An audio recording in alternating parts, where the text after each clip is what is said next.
Come on, Wilder.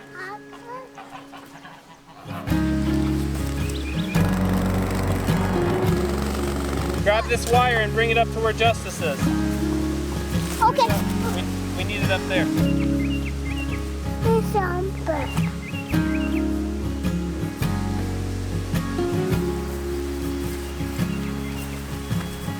Good job, guys.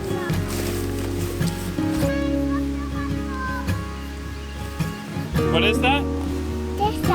Cow poop. You need to wash your hands and you're playing cow poop with a stick.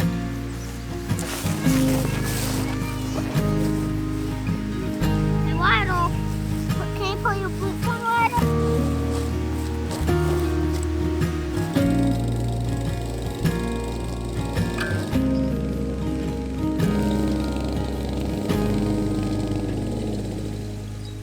Put away the boots.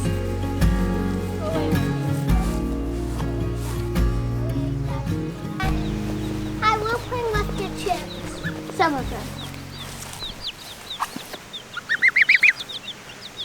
Too cute. And the geese. Look. Purple. That's a brown leghorn. It has a purple head. His name's Redhead. I mean, her name's Redhead. Hi.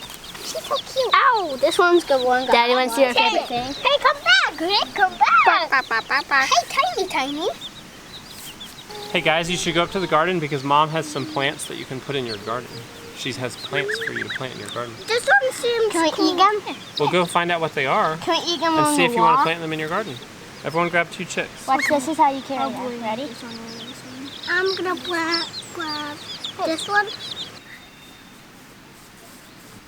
That is it. It's cold. Okay, we'll go plant 2 out of that one, then come get another one. Okay. Pick 1 pack of 3. This is free.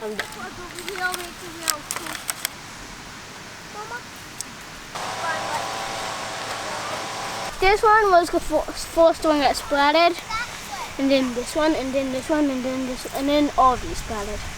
Is this your First this one, and then this one, and all of them. This is your little potato garden? Yeah, I think it's more than that. Are you happy with it? Yep.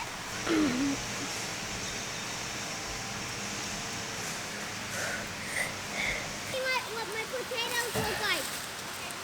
Really big.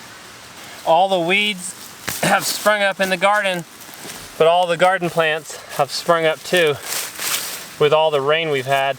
And we have just a short window this morning with no rain, and then it's going to rain for 2 more days. The rivers are flooded. There's puddles in the yard where there shouldn't be, but the plants sure love it. I'm just weeding around these blackberry plants, and look at this. They're finally starting to grow and come alive. Here's one of them. And then this one back here is looking really great. Spreading, growing. Finally, they've been slow to get a start here. I'm taking advantage of the loose soil out here, and I'm just pulling out the remainder of these raspberry shoots that are outside the bed so they don't spread out and take over this section of the garden. And this is like lazy transplanting, which is you grab them, you pull them out, and just get enough roots that they'll survive. They don't have to really do much this year. But if you're trying to establish more patches around your garden, and if it's going to rain more, you can use lazy raspberry transplanting, because all you need is these plants to survive. If you want to establish patches like what I'm doing today, like this plant here, if you put that in the right spot, you probably could establish a raspberry patch just from that, because they will spread so prolifically. So I'm just nabbing as many as I can and throwing them in the ground.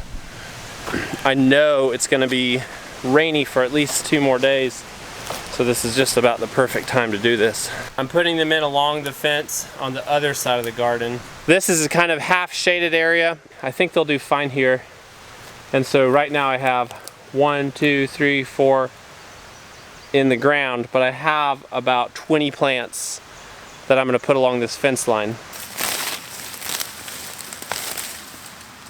I'm just clearing a lot of this thick weeds that are up here.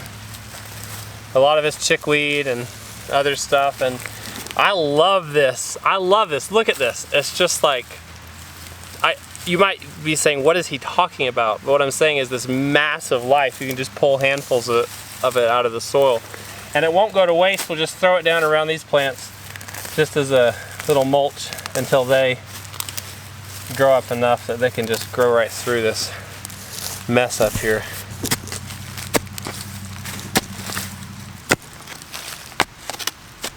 We'll just get its roots under the ground. And that should do. These plants will probably look ugly this year because they really don't have enough roots for what's above, and I could prune them off, but I don't really care. I'm just doing this haphazardly, throwing them in the ground if they survive. I've got a new raspberry patch.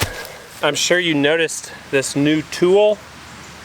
It's actually an ancient tool, the gardening stick. Amazon link in description. To me, this is next level survival gardening, because what we're doing is taking a resource we already have and expanding it kind of to its maximum capacity as we're able. And this is a really easy one that you can do to be part of your, freedom from dependence, complete dependence on the food system that we all lean on so heavily, here in the US at least.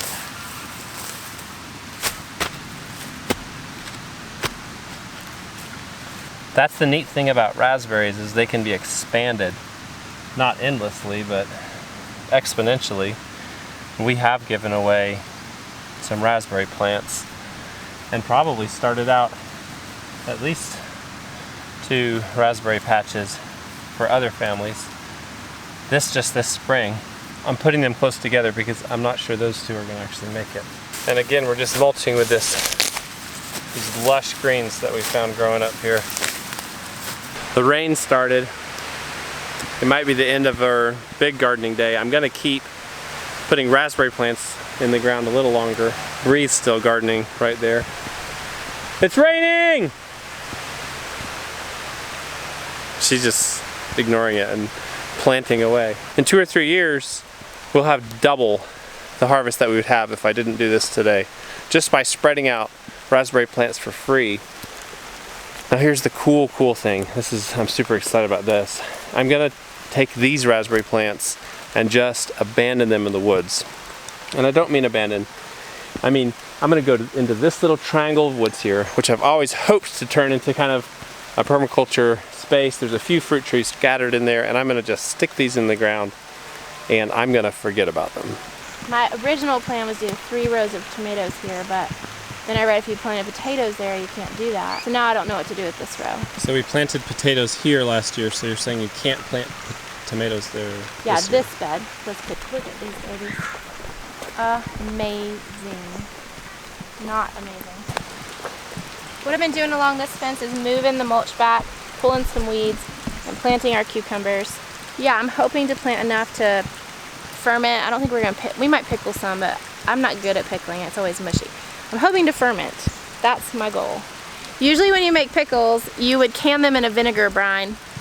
I haven't really mastered that. They're always mushy after a time, and so my hope this year is to actually ferment our pickles, because they just stay crispy for a really long time and you don't have to can them, and you get the benefit of all the probiotics.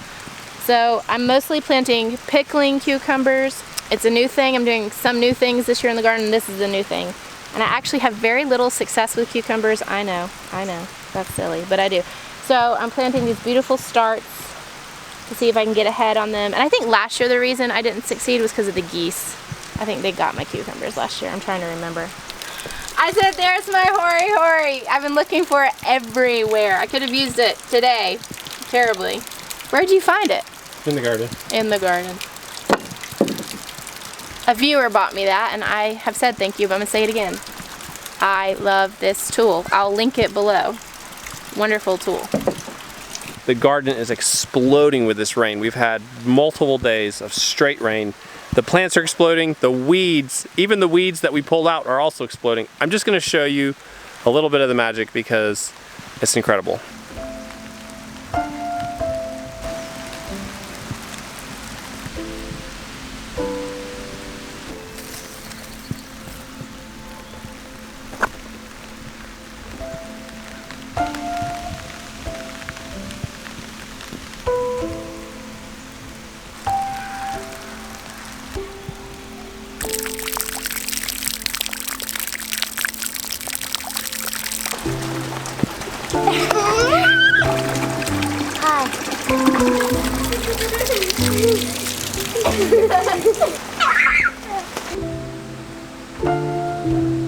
Brianna's replanting her lavender bed. Several plants have died, and she really wants this, a full lavender bed in front of the house. Rain just stopped. I think it's about to start again. Maybe by the end of this year, she'll get it. You want to smell something good? Put it on your nose. Yeah, it came back for a second.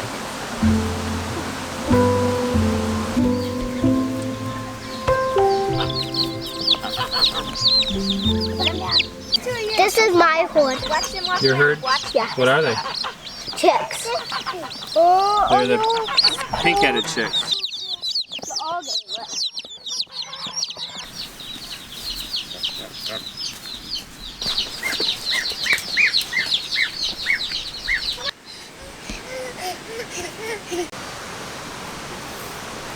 You got everything where you want it? Just about. Just about.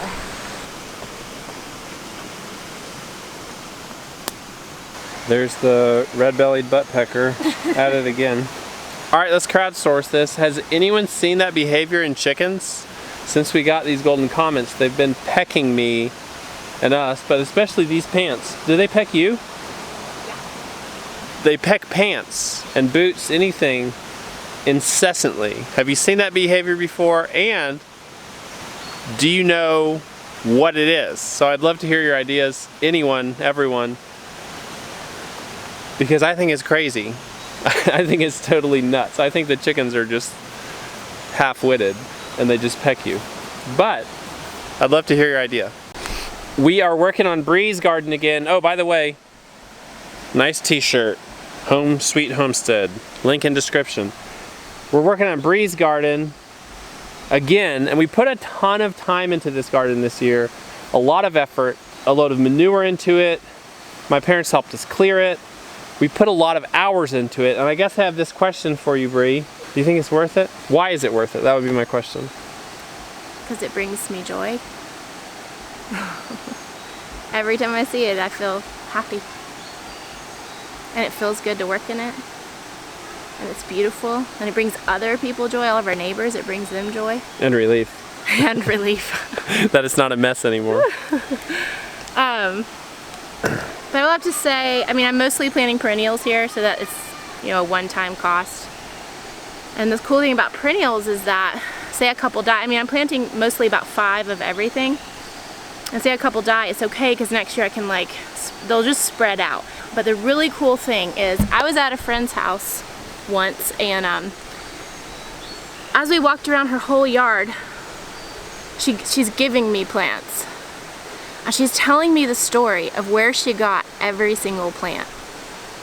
And she got them all for free because people just gave her a cut, you know, not cuttings, but here, take this. Here, like, kind of like this, like this black-eyed Susan. If someone has a big patch of black-eyed Susan and they want some of it gone, you can just go dig it up out of the yard and go stick it in yours. Same thing with hostas, same thing with mums, same thing with so many plants. Most of these herbs and plants, it'll be the same story. So when it gets too full, I can just dig some out, I can plant it somewhere else, and I can give some away. And I think that that is kind of the perfect style of gardening. So I feel like even though we've spent some money on this, hopefully it'll do well. If it does well, it's just going to keep on giving for as long as we care for it. To others, you know, not just us. Fresh herbs.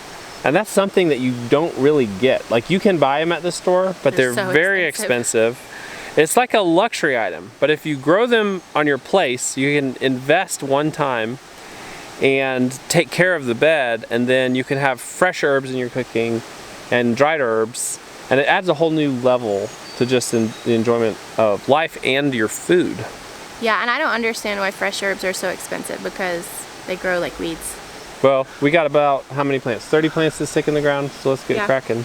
Honestly, if I didn't have so many kids and need to grow so many vegetables, I would mostly grow herbs and flowers. That's what I love. I like vegetables, okay, but they're kind of boring to me. I love herbs and flowers. Guys, the whole time we've been talking, this chicken has been pecking me. I'm gonna plant this black-eyed Susan.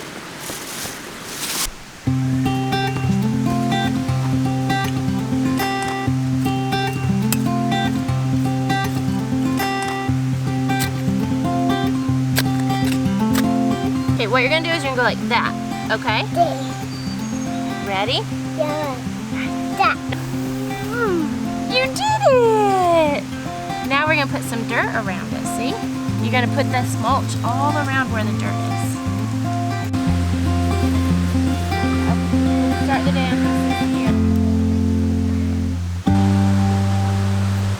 Guys, this garden is looking amazing. We are pretty much done for the evening. Bree's putting in the last few annual flowers, which Just for a border. for a border. Anyway guys, it's been another great day on the homestead. Thank you for joining us, and we'll see you in another video. I think we should call them yellow-bellied butt peckers. Like a yellow-bellied sapsucker? Yellow-bellied butt pecker. I think it's a good name.